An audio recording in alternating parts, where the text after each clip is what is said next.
A próxima estrutura é chamada de fila, ou no inglês queue, que é também uma estrutura linear, mas que segue uma outra política, que é a chamada política FIFO, First In, First Out. O primeiro a entrar na estrutura é o primeiro a sair, ou seja, quem é mais antigo vai entrando, vai ficando na frente da fila. Os próximos que vão entrando vão ficando no final. Na hora que essa fila é consumida, o mais antigo que está lá é que é retirado. Então, é uma estrutura linear, só que com a política diferente da pilha, por exemplo, que o último a entrar é o primeiro a sair. Vamos ver uma simulação dessa estrutura. Inicialmente, partimos de uma estrutura vazia e vamos começar a interagir com a estrutura. Os métodos da estrutura de fila, eles são chamados de pick, que olha o próximo elemento a ser retirado da estrutura, o enqueue, que corresponde ao inserir da fila, e o dequeue, que corresponde ao remover da fila. Vamos começar inserindo alguns elementos na fila. Notem que eles vão inserindo, aí o primeiro foi inserido, o próximo vai sendo inserido ao final da fila, ou seja, na fila as inserções vão acontecendo por uma extremidade, certo? E na hora que eles vão inserindo, vai sendo inserido o valor na estrutura, tá? Essa estrutura vai aumentando e vai tendo-se sempre o último inserido lá no final da estrutura. Notem que a estrutura mantém aqui um apontador head, que sabe qual é o primeiro, e o tail, que sabe qual é o último que está inserido na estrutura. Poderíamos continuar inserindo elementos nessa estrutura normalmente, e esses elementos, tá, iriam, em algum momento, fazer com que a pilha atinja o seu tamanho máximo, tal como a pilha, tá? E aí a estrutura atingir o seu tamanho máximo, não é possível mais inserir. Note que na hora que eu quero ver quem é o próximo elemento a ser retirado, o método pick me mostra quem está na cabeça, ou seja, da extremidade contrária.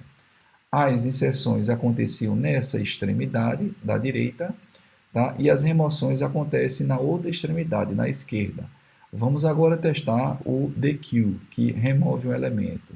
Notem que quem está sempre na cabeça da fila corresponde ao elemento mais antigo e vai sendo removido, ou seja, a fila ela é uma estrutura que ela respeita a ordem temporal, tá? E a impressão que a gente tem quando um elemento é removido da fila é que todos os outros são afastados para a esquerda para que o próximo a ser removido fique na posição correta, pronto para também ser removido. Em termos de métodos, a fila possui os seguintes. O inserir dessa estrutura é chamado de enqueue, o remover dequeue, para ver o head, que é a próxima cabeça da fila a ser removida. Existe também o método pick, que às vezes é chamado de pick também, mas nós vamos tratar como o head. Tá? A fila, tal como a pilha, ela não é uma estrutura que contém por default um método de pesquisar, nem um método de dizer se um elemento pertence a ela ou não. Ela sempre vai manipulando a estrutura por uma extremidade nas inserções e por outra extremidade nas remoções. Tem um método que diz o tamanho, se está cheio e se está vazio também. Claro que, de forma análoga à pilha, nada impede de se implementar uma fila estendida que possua esses métodos de pesquisar e dizer se um elemento pertence ou não na estrutura. Então, está aqui um exemplo. Nós temos aqui uma estrutura linear sobrejacente e eu quero implementar a minha política de fila utilizando essa estrutura sobrejacente. Então, eu posso começar com um tail, tá? De início apontando para a última posição onde tem um elemento inserido. Se a estrutura está vazia, esse tail faz sentido não apontar para ninguém. Tá? Se essa estrutura que eu uso é um array, ele aponta então para -1, para a posição -1. E aí eu vou chamando enqueue, enqueue, enqueue de novo. Certo? Notem que esse tail ele vai caminhando. E aí eu chamo o DQ e ele removeu, DQ remove agora o vermelho e DQ remove aí o laranja, tá? E o tail volta à sua posição. Então é mais ou menos essa simulação. Em termos de implementação, a fila também é uma interface. Eu estou definindo um tipo abstrato de dado, tá? Que ele recebe um parâmetro que vai armazenar elementos desse tipo, tá? E ele tem os métodos. O enqueue, que pode levantar uma exceção, caso a estrutura já esteja cheia. O dequeue, que pode levantar uma exceção se a estrutura estiver vazia e eu tentar remover. Tá? O dequeue, ele volta um elemento do tipo T. O enqueue, ele é void. O head, ele volta um elemento do tipo T sem remover a cabeça da fila. O exempt e o isFull. Tá? Aqui estão as exceções de negócio de fila, tá? Para indicar que a fila já está cheia e que a fila está vazia. Em termos de implementação concreta, nós temos que a implementação da fila, ela implementa a interface queue e ela está usando, no caso dessa implementação, ela está usando como estrutura sobrejacente um array, tá? E o tail, que vai apontar para a próxima posição onde tem um elemento. No construtor, eu já digo logo que tamanho essa estrutura vai ser inicializada e o tail vai começar com -1.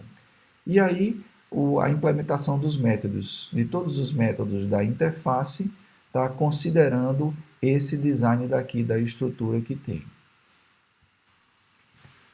Estes são os métodos da fila considerando o design proposto. O exempt simplesmente verifica se o valor de tail é -1 e o isFull simplesmente verifica se o tail atingiu o último índice do array, que é dado pelo tamanho do array, -1. No caso do enqueue, ele primeiro se certifica se a fila está cheia. Se não está, ele incrementa o tail e coloca o item lá dentro da estrutura interna. Se não, retorna uma exceção conveniente. No caso do dequeue, ele verifica se a fila não está vazia. Se ela estiver vazia, retorna um erro. Se não, ele já guarda o primeiro elemento, faz um shift à esquerda de todos os elementos da fila e aí decrementa o tail. Esse shift left nada mais é do que pegar tudo que está a partir do índice 1 do array, ou seja, a partir do segundo elemento, e afastar todos eles para a esquerda. Notem que esse método daqui, ele tem um custo específico para esse design de fila que se deseja, tá? Então, todos os métodos, eles têm um custo constante na fila, tá? Exceto o dequeue, que faz uso do shift left, que tem um custo da ordem de n. Vai depender se o array tem muitos elementos ou não, tá? Mas o custo dele, no pior caso, é da ordem de n, onde n é o tamanho do array interno da fila. Tá? Pois bem, tem como evitar esse shift à esquerda. Ele acontece porque sempre está se removendo o elemento na primeira posição da estrutura interna. Então, quando eu fixo o elemento na posição 0, sempre o elemento que vai ser removido na cabeça, tá? Eu preciso, obviamente, afastar todos.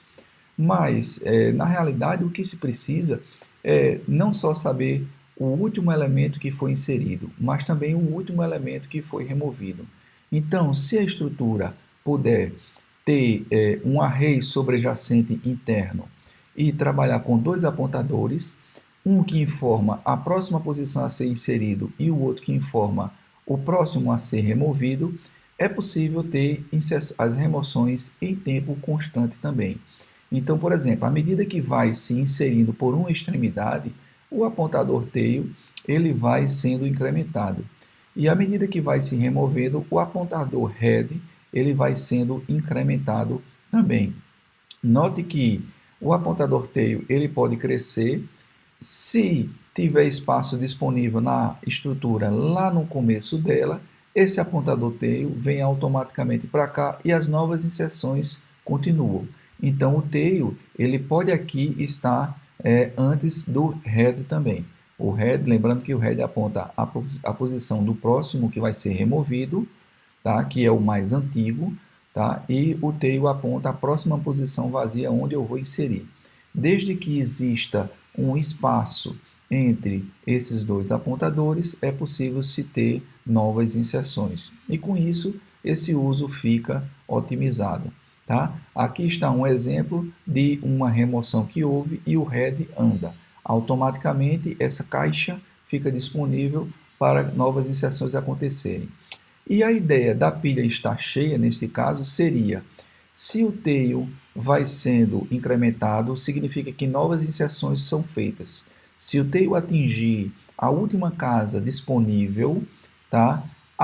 A estrutura fica cheia e a próxima inserção não aconteceria.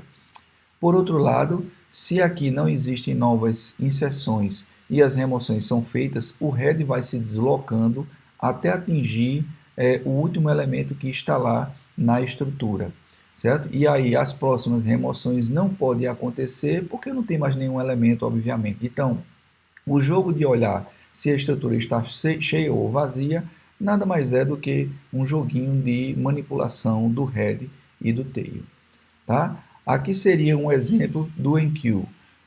Colocaria seu elemento na próxima posição vazia, para onde o tail aponta, tá? E se o tail atingir o tamanho, ele vai para a primeira posição, certo? Se não, simplesmente incrementa o tail. Aqui é justamente onde está implementado o pulo que o tail dá, do final para o início da fila, tá? No dequeue, pega-se o que está indexado com o head. Se o head atingir o tamanho, o head vai para 1, senão o head vai ser incrementado. Tá? Também a mesma forma de fazer o head no final, pular para o começo. Ok? Notem que esses métodos eles têm um tempo constante, ou seja, a estrutura continua funcionando com o tempo constante no enqueue e o dequeue agora também em tempo constante.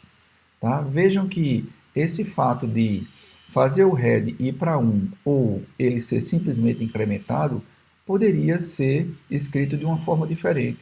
Simplesmente o head seria incrementado e faríamos um módulo com o tamanho da estrutura do array, certo? O módulo é o resto da divisão e aqui, à medida que ele for sendo incrementado, quando ele atingir o tamanho n, ele vai automaticamente para 0, porque o resto da divisão de head mais 1, que daria n, por n, vai dar 0. Então, isso é uma forma também de implementar essa aritmética circular. Obviamente, o isFull e o isEmpty também vão sofrer impacto para poder saber comparar quando o head e o tail estão próximos, indicando se o array a fila está cheia ou se a fila está vazia. Bem, considerando a pilha e fila, tá, existem diversas aplicações dessas estruturas. Por exemplo, na hora que nós queremos aí implementar filas temporais, que são estruturas que vão respeitar o tempo de entrada de seus elementos, para que ela saiba que os mais antigos sejam removidos. E você, imagine que você pudesse atribuir um tempo a cada um que entra na estrutura, tá? E aí essa fila ela iria trabalhar nessa ordem, tá? Seria possível implementar uma pilha utilizando duas filas ou implementar uma fila utilizando duas pilhas? São problemas importantíssimos em que você usa uma estrutura ou duas filas para simular o funcionamento de uma pilha. Uma pilha tendo filas internas, ela tem que implementar a sua própria política de pilha, mas tem que fazer uso dos métodos da interface das filas que ela usa sobrejacente, certo? E aí você vai ter uma estrutura que funciona como a principal e você pode ter uma temporária e fazer diversas movimentações nelas, uso nelas, para realmente implementar a política da estrutura que você quer. São exemplos bem interessantes de serem implementados. Como é que eu poderia implementar uma pilha e uma fila ao mesmo tempo, usando um único array como estrutura sobrejacente? É um problema interessantíssimo também, em que você pode ter duas estruturas utilizando a mesma estrutura sobrejacente por baixo. Para isso, bastaria apenas Uma estrutura, você trabalhar em um sentido, do início para o final, tá? E a outra estrutura, trabalhar do final para o início. Ou seja, à medida que eu vou inserindo nessa estrutura, ela vai enchendo por aqui, e à medida que eu vou inserindo nessa outra, ela vai enchendo pela outra extremidade. E aí a questão do jogo dos índices para saber se a estrutura está completa ou não, se está cheia ou não, tá? Como implementar um programa que usa uma pilha, por exemplo, e diz que a sequência de parênteses é bem formada. Isso é um problema típico de pilha, tá? Em que você pode sair varrendo sequencialmente uma entrada e usando lógicas de empilhar e desempilhar à medida que você encontra um abre ou um fecha parêntese, tá? Sem precisar estar se preocupando. E no final, a pilha ela deve provavelmente não conter elemento nenhum, certo? Porque a quantidade que eu li de abrir parênteses eu vou empilhando, a quantidade que eu leio fechando parênteses eu vou desempilhando. Se isso, no final, a pilha começa com vazia, no início está vazia e no final está vazia, quer dizer que ela tem a mesma quantidade de parênteses, abrindo e fechando. Resta só implementar alguma lógica para que se tenha essa sequência aí sendo bem formada. Então, são alguns exemplos dessas duas estruturas que são super úteis, que têm seus âmbitos de aplicação e que são relativamente fáceis de serem implementados.